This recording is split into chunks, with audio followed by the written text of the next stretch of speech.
Welcome to It Takes Two. I'm Blair. I'm Chris. And today we'll be talking about The Ultimatum Season 2, Episode 3. Yeah. But before we get into that, make sure y'all subscribe, like, comment, share. Do not be selfish. Share the show.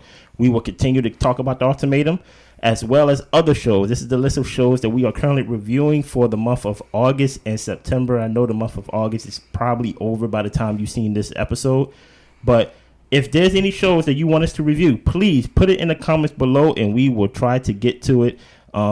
Anything else that you want to share before we get into the show, Blair? No, that's all. I'm ready to jump in. Oh, well, let's jump in. Last time we left off that somebody is pregnant. Lisa is pregnant. Uh-huh. And we are cutting to Lisa and Brian since they are not at the choice table with everyone else. And Lisa is sharing the news that she's pregnant with Brian. I really like that we caught this reaction on camera.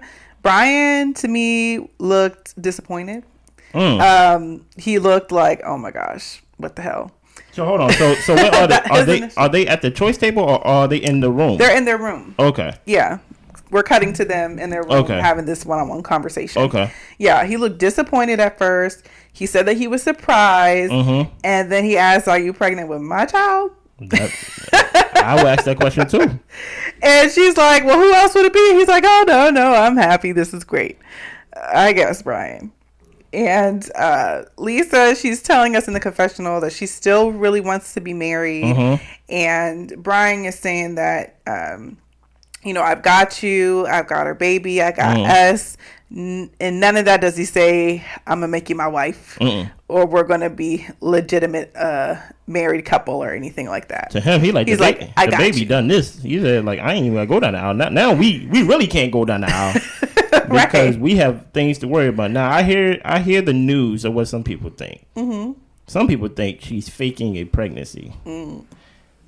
I hope if she is faking a pregnancy, we find out at the reunion or like I think the reunion they have a reunion for like this type of show? Yeah, they do. I hope we find out at the reunion. I don't want it to come out no time before. I want all speculation. Do you think she's faking a pregnancy? You're just going to ask me point blank period. Yeah, because I'm just like... I mean, yeah, it just seemed like very much a Hail Mary. I felt like she was trying to do everything she could to get him to leave the ultimatum. She tried the night before, crying and hollering, looked like she was grabbing her keys in the bed. And then she mushed him in the face and was like, we going, like leaving from the cocktail hour. So to me, it just seems like a Hail Mary. I'm pregnant. We got to go. I would say so. That's my initial reaction. I hope you prove me wrong, but that's how I felt. No, I think, come on, be honest. I think y'all hope she lying, and because it'd be more entertaining. Listen here, the timing is very, I would say, suspicious. You know what I mean? But if she is pregnant, hopes to y'all. Hopefully y'all safe pregnancy, safe delivery, healthy baby, all that. You know what I'm saying? I don't know y'all like that, so you know what I mean. I wish y'all whatever y'all got going on. But if y'all are fake pregnant, please come back. Please come back on the reunion show and let us know. Please. But continue. Right. So Lisa, she's also expressing that she's hoping that her being pregnant would make him realize that, he's building a life with her and that he really should want to put a ring on her finger.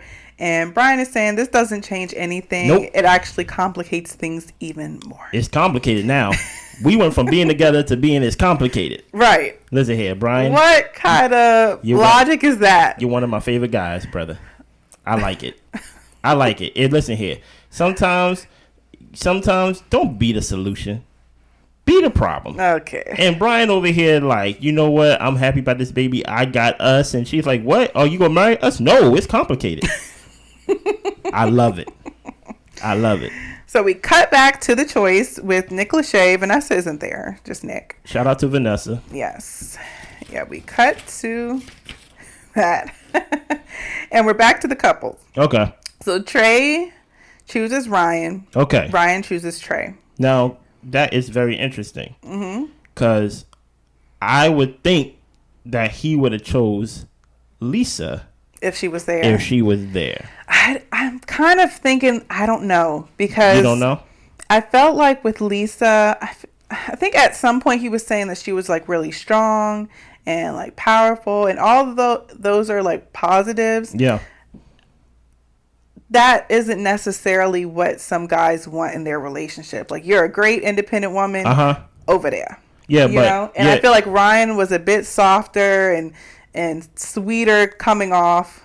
And it seemed like he had a little bit more like emotional attachment to her. I could see their connection in their talking and their date. Yeah. I could see a spark from him. I think you're thinking too deep. Okay. I think he would have just chose the black girl because he's black. And the black girl is the only black girl that was on there, and she ain't there no more. So you gotta go with your second best choice. And I think the second person he talked to the most was Ryan, but I honestly think he would have chose Lisa. If she was at the choice table, is what it's called, right? Yeah, but you know, him and Ryan, I guess he went with the best second choice for him and things like that. You really can't pout over what's there, what's not there. Right, and his reasons were choosing Ryan because they share their common family values, same value structure growing up, and they create a comfortable environment. Well, she created a comfortable environment for him to open up. Ryan felt like he was easy to talk to, and he was more agreeable when talking to her versus James, who she came in with, who always kind of had like an opposing position to things she would want to talk about, and there was really no conversation off the table when she could talk to Trey, and he came across very kind and genuine. Yeah, I also attribute that more to Ryan, though. I think Ryan, the type of person she is, she makes it easy for you to talk to her because she just comes off as nice. She don't come off as mean or like as if she's like easily offended or going to be offended by what you say. So I kind of see how she can disarm people that she talk with, be it Trey, just using him as an example of like, oh, like, you know, Trey opened up and things like that, but I think that's because of Ryan. She's so nice and she's so welcoming, it seems like. So like we would see how them two would do together and things like that. Of course, their partners looking, Raya looking stank. You know what I'm saying? She over here looking as if like if you just would have accepted the ultimatum, you wouldn't have to see your man go to a white woman. You get what I'm saying? But go ahead. And both of their couples that they came with do have some commentary that they want to share. So Raya said that she does have a million walls and it takes a lot for someone to break them down, but deep down she really doesn't feel like she's that hard of a person. Okay. And I say to Raya, you need to learn how to be vulnerable. And like I said, she's like 24, so she's probably still learning and, you know, maybe with the right person, maybe Trey isn't her right person for her to let her walls down. But if you're in a relationship with somebody, you can't wait on them to come down and knock on all these walls. Like, you need to open up a little bit and give somebody a reason to want to be there and to support you and to hear what you have to say. I'll tell you this right now. You got a million walls up, I would not even talk to you. Listen here. Some people just don't want to deal with all that. My name is not, I want to say Joshua. Was it Joshua? James? No. I'm doing a reference. You don't know what reference I'm doing. My name is not Joshua, and we are not walking around the walls of Jericho. Okay, that's a Bible reference. I know that. Okay, thank you. So if you have a lot of walls, listen, like you said, it is your responsibility to let me in. Don't put it on the other person to be like, well, you didn't knock my million walls down. Who got time to knock down a million walls? You get what I'm saying? People got their own stuff they dealing with. Exactly. I'm trying to take down my own walls. You know what I mean? But go ahead. Continue. James was feeling that Raya like made it easy for him to feel vulnerable. So Raya chooses James chooses Raya. And Raya feels like James made her realize that she does want marriage and kids. To me, that felt like a gut punch. Because I'm like, how... in like 2 dates, maybe 2 20-minute conversations, and now you know I want marriage and kids for sure. Like, to me, that was a slap in the face. That's called jealousy. And it's just jealousy. That's all it is. And it was Joshua. Jealousy how? Because it's like, how do you see me with somebody else make you now want to be like, oh, I want this? Yeah. Like she was saying it out of spite. Or like, exactly. It's not. It's not real. It's not. It's just you just saying things in the moment to try to basically make me feel some type of way. Right. But you had all this time before I signed this up on ultimatum.com. You get what I'm saying? But now you want to say things when I'm already picked the white girl or when I'm with the white girl. It's just like it's just not real. Yeah. It's just not real. Yeah, and James, he expresses that he struggles with opening up, but Raya just made him feel very comfortable to do so. And I think the only reason probably why he felt comfortable with Raya doing that is because they share like a lot of the traumatic A past. trauma bond. Right. It wasn't so much that Raya was just so open and welcoming as much that y'all been through some tough stuff and you could relate to each other on that. So, do you think that it's easier to open up and tell somebody that you're not close to your business compared to someone who you are close to? Because I can see kind of both sides of like you want to be open to like your partner or to like a close friend of yours. But if I really have something on my heart, and it's the stranger that I'm probably never gonna see again, I find that some people find it easier to open up to someone who is not as much invested as if it's like a the best example I could come up with is like, you know how like Catholics they go into the confessional, and there's no face, but I can basically I can dump on you, and leave, and things like that. Do like you kind of see what I mean by that? Yeah, absolutely. Because I think that even I feel like Antonio at one point touches on why he has a hard time opening up with Roxanne is because he just doesn't want to make the wrong move. He doesn't want to say the wrong thing. He doesn't want to lose her. So I think a lot of it can do with fear of being judged by somebody you really care about, or anything. So I think that there's a lot of worrying about the other person's opinion, which can make you not open up to someone who you're closest with. But that's why I think they over here talking about all these issues and how they can't open up and how this person makes them feel like they can open up. It sounds like you need therapy. You need to speak to a counselor. And I think that goes to, this is someone who doesn't really know you that well. It's their job to listen to you and to help you work through that stuff so you can be better in your relationships, friendships, all that stuff. So I don't think necessarily that, oh, you make it so easy for me to talk to. It's just that you're someone who isn't the person that I'm closest with. And I honestly feel like the best person that should be is a counselor. So facts. Yeah. So Ryan, she expresses that she's always been an open book, but he has struggles with opening up to her. Okay. And Ryan is saying, look, it's not me. I'm open. Problem. Exactly. I try to get him to open up to me. He doesn't share things, and I don't know what you want me to do about that. I feel you. I feel you. Next, we have Kat, and she is saying that Antonia made her comfortable in conversations that she hasn't ever had with Alex. That's another weird thing to me. You've been with this guy for, I think they've been together for like a couple years too. Okay. And y'all just aren't talking. It's weird. It's weird to me. And Antonio, he appreciates that his efforts are being recognized, that he is having open conversation and trying to make her comfortable. So it seems like Antonio values gratitude in some factor. Like verbal affirmation, and I can see why he will feel that way, or if he will feel like he lacks that with Roxanne. You get what I'm saying? I mean, even the next comment she makes is, we're boosting up the guy's egos here, aren't we?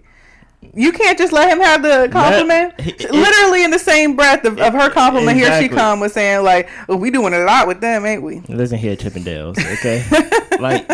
like it doesn't. One thing I don't like, and one thing I talked to Blair when like we watch these type of shows and things like that, is whenever you give somebody a compliment, I don't have to bring you down to build somebody else up. You get what I'm saying? That compliment to Antonio, or whatever compliment it was that Kat gave to Antonio, even in that short time of them talking, I don't know why Roxanne felt the need to break him back down. Yeah. Dude, you get what I'm saying? Like, you ain't all that. It's like, okay. And then they played off like, I'm just playing around. I'm just doing things like that. But no, like he wants to feel appreciated. He knows he's not on your level because you keep telling us what level you on.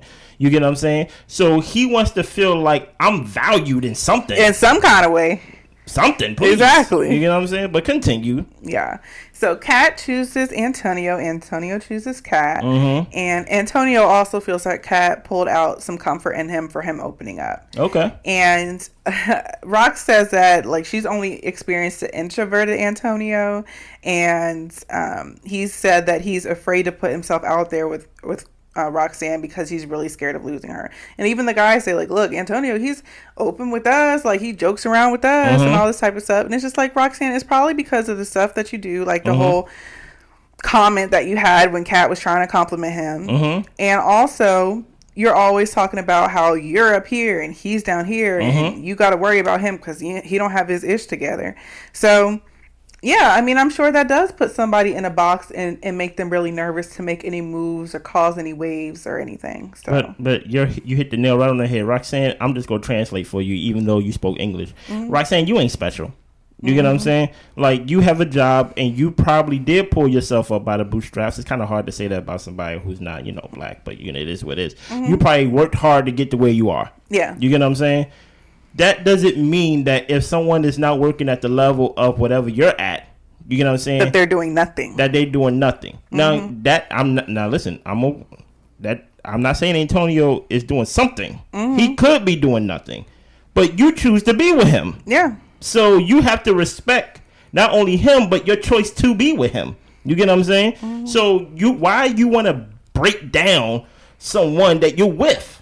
Yeah. Now his shoulders gonna be down and he's not gonna be happy. But this is your man. He represents you in some way. So how do you want to be with somebody who have low self-esteem? You get what I'm saying? Who have a problem with his self-esteem because his girl keep breaking it down. If I was his girl or vice versa and things like that, you should be building your partner up because it makes you look good. You get what I'm saying? Make Antonio seem like a catch. You get what I'm saying? And he'd probably be a better version of himself if he felt like you liked him. Exactly. And enjoyed being around him and all that. So, yeah. Next, we move on to Alex. Okay. And he says, Roxanne, you are the total opposite of Kat. You are witty. You are smart. Jesus. You are direct. Jesus. And he chooses Roxanne. Listen here. I literally just said to build somebody up, you don't have to break somebody down. And Alex is here doing the same thing. Oh, it's disgusting. I'm like, what? Listen here. You could have just said, literally, you could have said, you are witty. You are smart. You are ambitious. What is the adjectives that he was saying? Smart, direct, all these things. But you did not have to start off your whole statement with you are the total opposite of Kat. Kat's just sitting there just looking like, okay, so while you're telling somebody who they are, all she gets to hear is what she's not. Yeah, and that's not fair.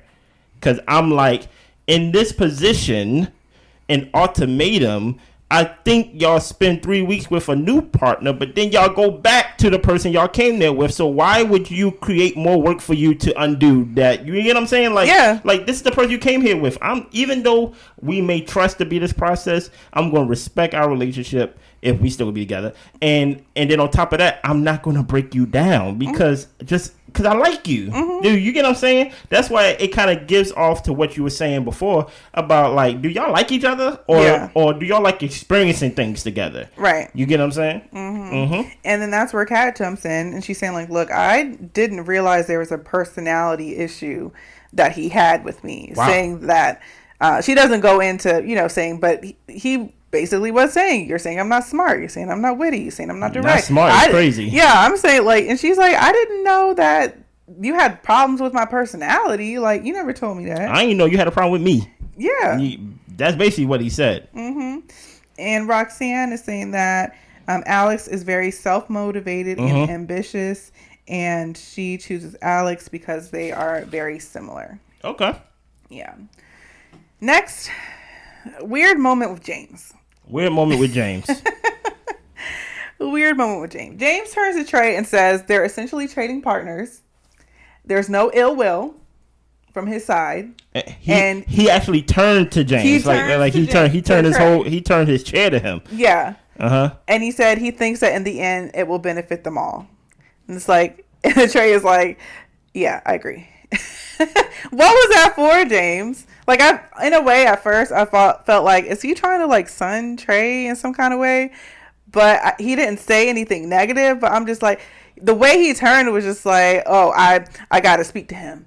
I got to let him know what's up. Okay.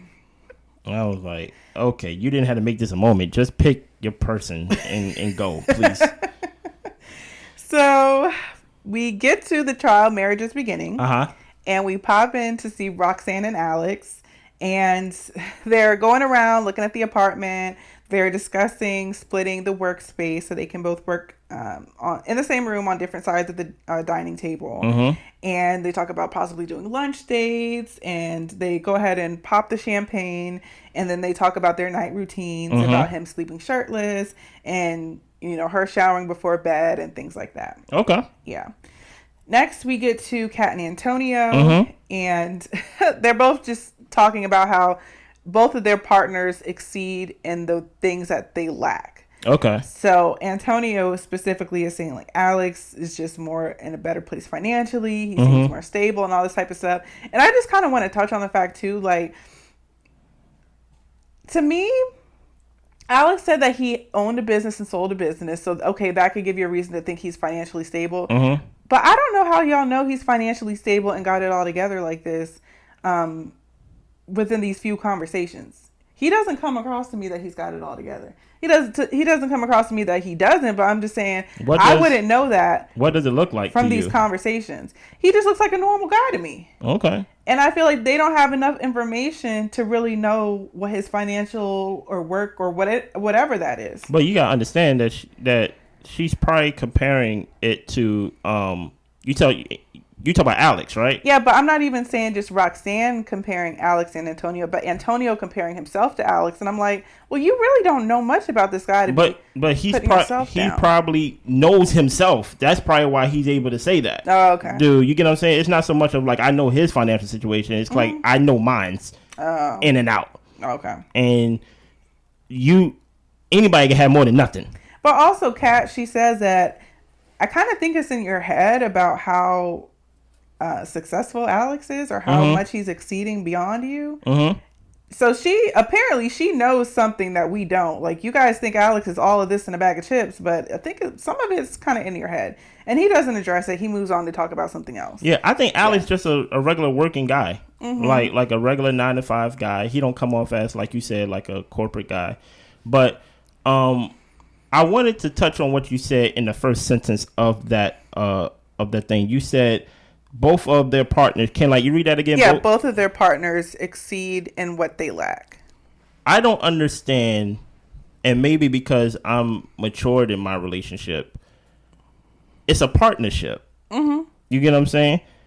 I'm more extroverted than Blair is. You get what I'm saying? I'm not. I wouldn't consider you an introvert, but I'm more of extroverted. I consider myself an introvert. Well, like I said, I wouldn't consider you an introvert. Yeah. So, it's why does it have to be a minus more than a like? Okay, whatever you're not, I am, and some things that I'm not, you are. And then we can cover each other. We cover each other. We come together and we build on that. You know what I mean? Like, you don't have to be great at what I do. You know, because I'm already great. Yeah, and I can help get you up to speed. So that's why I really don't understand in these relationships of why it's such a minus, especially when it comes to marriage. Of why now, granted, there are some things that y'all gotta have at least a common ground on, like hygiene. Like, come on, stop it. You get what I'm saying? But like being outgoing, I'm not going to be like I'm not going to marry her because she's not outgoing. It's like no, it's like things that I am, she doesn't have to be 100% or even to the level that I am. So I did find that statement kind of sad, that they kind of look at what they're not, putting an emphasis on what they're not compared to who they are and what they are to their partner and in their own relationships and what they bring and what they exceed at. And then you will never know what you exceed at, or you will never get gratitude for what you exceed at, because the person always highlighting what I'm not. Yeah. You know what I'm saying? And then eventually, when it comes down to, hey, say something nice about me, you can't, because you never highlight the good stuff about me. And if I'm thinking about negative stuff, I can't even highlight the good stuff about myself. And who wants to be with somebody who doesn't think highly of themselves? Or not even highly, but decently. Just average. You know what I'm saying? Right. Exactly. Moving on, Ryan and Trey. And they are just both really excited for the trial marriage. They're just in good spirits, ready to have a good time. Yeah. Thinking things will be pretty smooth sailing for them. Yeah. Now, going back to Antonio and Kat, I think at one point, Antonio was making his bed like he was blowing up an air mattress. I think it was. Yeah. He was brought up an air mattress. So they decided not to sleep in the same bed. Well, he decided not to sleep in the same bed as Kat. So he was blowing up an air mattress out in the living room. I just wanted to put that little detail out there. Yeah. Next, we have Raya and James. And James is expressing that he is a bit nervous about the trial process of the marriage. He also had some tears in his eyes. He was saying that throughout the choice, like, he was a little bit teary-eyed. Yeah. Yeah. And Raya wasn't surprised by Trey's choice. She feels like they're pretty much like similar.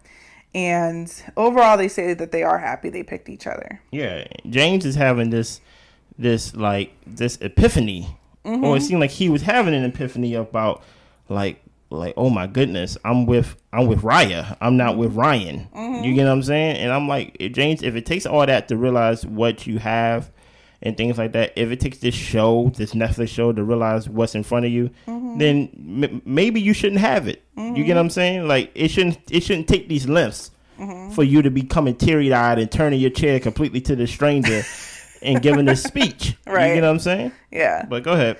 Next, Roxanne and Alex, we see them again, and Roxanne is expressing that Antonio is her best friend. It's just that he's not doing what she needs him to do, and that's why they break up. Alex was trying to ask her, what makes you keep going back? And she could only say, like, why she kept breaking up.